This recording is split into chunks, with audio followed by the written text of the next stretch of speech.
750 किसानों की शहादत हुई। 13 महीने के बाद जो ये कहते थे कि काले कानून वापिस नहीं हो सकते, मोदी झुक नहीं सकता, देश के किसानों ने झुकाया, काले कानून वापिस करवाए। नमस्कार, मैं हूं अजय भारद्वाज और आप इस समय ग्राउंड मीडिया देख रहे हैं। साथियों, किसान आंदोलन 2, क्योंकि 13 महीने जिस टाइम पर किसान आंदोलन चला था उस टाइम पर 3 काले कानूनों को लेकर के जो किसानों का संघर्ष था, करीबन 750 किसानों ने अपनी शहादत दे करके 3 काले कानून रद्द करवाए थे और देश के प्रधानमंत्री ने लाइव आकर के माफ़ी मांगी थी और कहा था कि हमारे से गलती हो गई और 3 जो काले कानून हम इनको रद्द करते हैं। तो भाई फूल सिंह सेवकंद इस वक्त हमारे साथ मौजूद है, अखिल भारतीय किसान सभा के पूर्व प्रदेश अध्यक्ष है, फिलहाल वर्तमान में उपाध्यक्ष हैं और किसानों के जहाँ संघर्ष की बात आती है, न्याय की बात आती है, वहाँ हमेशा अग्रिम पंक्ति में रहते हैं। सबसे पहले तो सेवकंद जी, ग्राउंड मीडिया में आपका स्वागत है। आपका और आपके चैनल का भी हम स्वागत करते हैं, धन्यवाद करते हैं। फूल जी, क्या कहना चाहेंगे? फिलहाल जो देश की नज़र है वो किसान आंदोलन 2 के ऊपर, यानी कि शंभू बॉर्डर, टिकरी शंभू बॉर्डर है और जो खनौरी बॉर्डर के ऊपर बनी हुई है, क्योंकि पंजाब की जत्थेबंदियां हजारों ट्रैक्टरों के साथ किसान वहां डटे हैं, कह रहे हैं कि हम दिल्ली कूच करेंगे। क्या कहना चाहेंगे, आप किस दृष्टिकोण से इस आंदोलन को देखने लग रहे हैं? हालांकि किसान जो SKM संयुक्त किसान मोर्चा, उनका बयान था कि ये हमारी कॉल नहीं है, फिर बाद में कह दिया है कि हम इनके साथ हैं। जो किसानों की बात जहां आएगी, किसानों के जहां मुद्दा होगा, हम किसानों के साथ हैं। ऐसा है कि हमें एक बात समझनी चाहिए जी कि किसान आंदोलन की जीत की गारंटी का सबसे पहला मूल मंत्र है अनुशासन जी और एकता जी। और इसमें पिछला हमारा तजर्बा है, 13 महीने के आंदोलन के बाद 750 किसानों की शहादत हुई।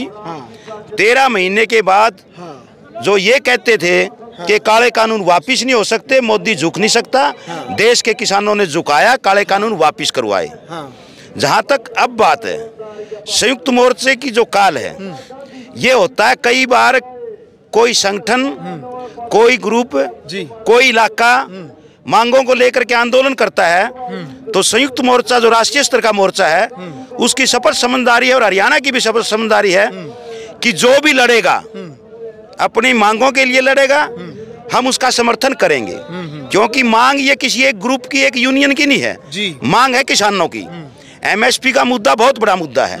लखीमपुर खीरी के जो दोषी हैं, जिन्होंने 4 किसानों को और एक पत्रकार को उस टैनी के बेटे ने जीप के नीचे रौंद दिया था, उसको आज तक सजा नहीं दी गई है। बिजली बिल का सवाल है, 2020 का जो कानून है जिसके बाद ये बिजली हमारे से चली जाएगी और ये कॉरपोरेट के घराने में जाएगी, तो हम इसको खेत में ट्यूबवेल भी नहीं चला पाएंगे। तो इस हालत में ये जो मुद्दे हैं, ये मुद्दे सभी किसानों के हैं और हर किसान को इसका समर्थन करना चाहिए। अब आप खेड़ी चौपटा पर खड़े हैं जी, हर चीज का एक सिस्टम होता चलाने का। यहाँ हर कोई आकर के समर्थन कर सकता है, अच्छी बात है, लेकिन यहाँ क्या फैसला लेना है, यहाँ स्थानीय स्तर के ऊपर जो लोगों की कमेटी बनी है, ये उसका फर्ज बनता है और उसके अधिकार क्षेत्र की बात है कि वो फैसला क्या करें। तो दूसरे का नहीं है उसमें दखलंदाजी करने का।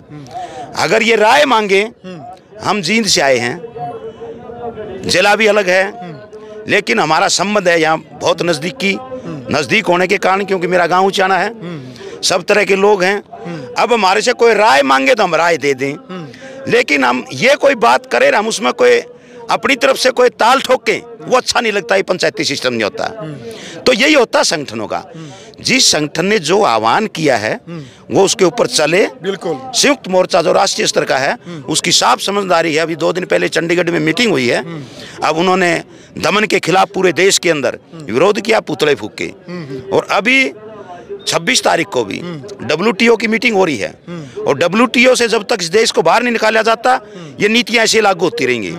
उसके भी पुतले तो अंतर्राष्ट्रीय लेवल का मुद्दा है। हाँ, अंतर्राष्ट्रीय लेवल का मुद्दा है, लेकिन आजकल हमें ये समझना पड़ेगा कि राष्ट्रीय और अंतर्राष्ट्रीय कॉर्पोरेट के लिए कुछ फर्क नहीं।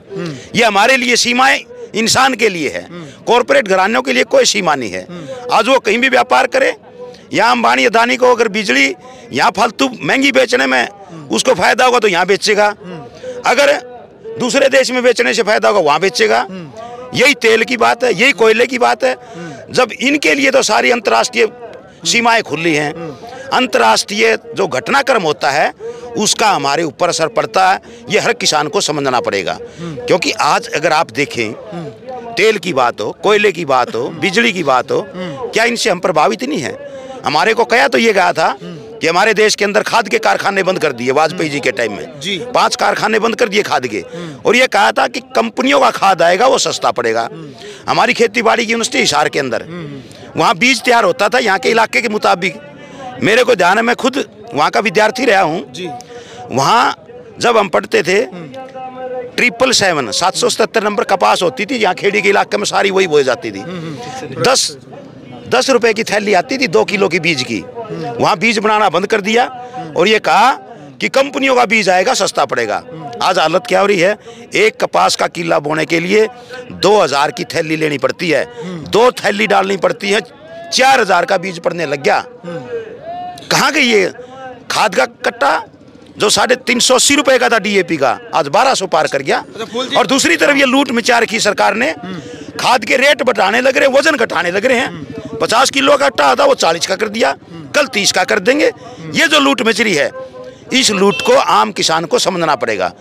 और जो बात मेरे भाई कोई भी किसी व्यक्ति या किसी संगठन के खिलाफ कोई बात कहते हैं, इस मौके पे ना कहनी चाहिए। हमारी सभी से अपील है और हमारा साफ तौर पे कहना है कि ये लड़ाई हमें सड़कों पे भी लड़नी पड़ेगी, और आने वाले समय में जो राजनीतिक लड़ाई होगी 24 के अंदर, उसमें भी हमें सोच समझ के लड़नी पड़ेगी। उसके लिए हमारी अपील है कि देश के किसानों और मजदूरों को, छोटे कर्मचारी को, छोटे दुकानदार को, सबको भाईचारा जोड़ना पड़ेगा। जाति पाति और धार्मिक भावना से ऊपर उठ करके ये लड़ाई आम जनता की, कॉरपोरेट घराना की और उनके जो कारिंदे हैं अंबानी, अदानी, मोदी, अमित शाह, इनके खिलाफ इस मोर्चे में शामिल होना पड़ेगा, यही हमारा कहना है। लेकिन हरियाणा के मुख्यमंत्री कह रहे हैं कि पॉलिटिकल एजेंडा है और दिल्ली कूच की जिद पर किसान जोड़े हैं। वो कह रहे हैं कि हरियाणा के मुख्यमंत्री की दिल्ली जाने से हम नहीं रोक रहे, अपनी बसों में बैठ करके जाए, रेल में बैठ करके जाए, ट्रैक्टर ट्रैलियों में बैठ करके जाएंगे तो कहीं ना कहीं हरियाणा की शांति भंग होती है, और इस शांति को भंग नहीं होने देंगे अब की बार। ऐसा है जी, खट्टर जी और मोदर जी सुबह झूठ बोलने लगते हैं। अच्छा, इसका कोई मतलब नहीं है। अब यहाँ खेड़ी चौपटे का उदाहरण दे लो। हाँ। जब यहाँ लोग आके बैठे, हाँ, तो ये कहा प्रशासन ने आके, हाँ, कि ये अनुशासनहीनता है, यहाँ बैठ नहीं सकते। ये कहा, अब कल उठ के चलने लगे, बोला ये अनुशासनहीनता है। क्या कहना चाहते हैं? अरे कोई अधिकार है, जब किसान सड़क पे बैठता है लड़ाई लड़ने के लिए, मजदूर या कर्मचारी, उनके खिलाफ मुकदमे दर्ज होते हैं कि आप सड़क रोक नहीं सकते। आज खट्टर साहब ये जवाब दे दे कि सड़क खट्टर ने रुकवाई है, अनिल विज ने रुकवाई है, डीजीपी पुलिस ने रुकवाई है या चीफ सेक्रेटरी ने रुकवाई है, और जिसने भी सड़क रोकी है क्या उसके खिलाफ मुकदमा दर्ज नहीं होना चाहिए? हकीकत तो ये है, देश की राजधानी है दिल्ली, हर व्यक्ति को अपने बात कहने का अधिकार है, हर व्यक्ति को जाने का अधिकार है। पंजाब कोई अलग प्रांत नहीं है, पंजाब हमारे देश का हिस्सा है। पंजाब की लड़ाई का इतिहास है, भगत सिंह से लेकर के आज तक पंजाब के लोग ईमानदारी से लड़ते रहे हैं, और खास तौर पे किसानी के लिए उनका बहुत बड़ा योगदान है कि पिछले दिनों जो आंदोलन लड़ा उसमें पंजाब की बहुत बड़ी भूमिका थी, और हरियाणा के लोगों का बहुत बड़ा सहयोग था, और आज भी सहयोग हरियाणा के लोगों का इस आंदोलन के साथ और मांगों के साथ है। अब वो क्या करते हैं क्या नहीं करते हैं, वो जो तय करने वाले हैं, आप ये सवाल उनसे पूछिए। लेकिन बिल्कुल साफ तौर पे हम मुद्दों का समर्थन करते हैं, और एमएसपी के सवाल को लेकर के जब तक इसका हल नहीं निकले। दिल्ली कूच की बात रहती है संयुक्त किसान मोर्चा की, दिल्ली कूच करना, दिल्ली जाना, तो जाएंगे आपके संगठन की तरफ से सभी जाएंगे, दिल्ली कूच करेंगे? तो ये भी सोच रहे हैं, आज मैं कह नहीं सकता जी कि उनको अगर वो रोक के रखेंगे। हाँ। हम तो ये भी सोच रहे थे, हमें पैदल जाने की भी कोई योजना बना रहे हैं, हम दिल्ली जाने के बारे में विचार कर रहे हैं। हाँ। लेकिन अभी संयुक्त मोर्चा की जो काल आएगी, हाँ, उस पर ही हम चर्चा करके अगली बात कहेंगे। आज कहना ठीक नहीं। ठीक, हाँ, चलो ठीक है जी, धन्यवाद जी। चलो भाई, फिलहाल फूल सिंह सेवकंद हमारे साथ मौजूद थे। कमेंट बॉक्स में अपनी राय रखें, वीडियो को शेयर करें। ग्राउंड मीडिया के लिए अपने कैमरा सेवक इंतजार के साथ मैं जबारदवाज। राष्ट्र निर्माण की जानकारी के लिए ग्राउंड मीडिया चैनल को सब्सक्राइब करें और शेयर करें।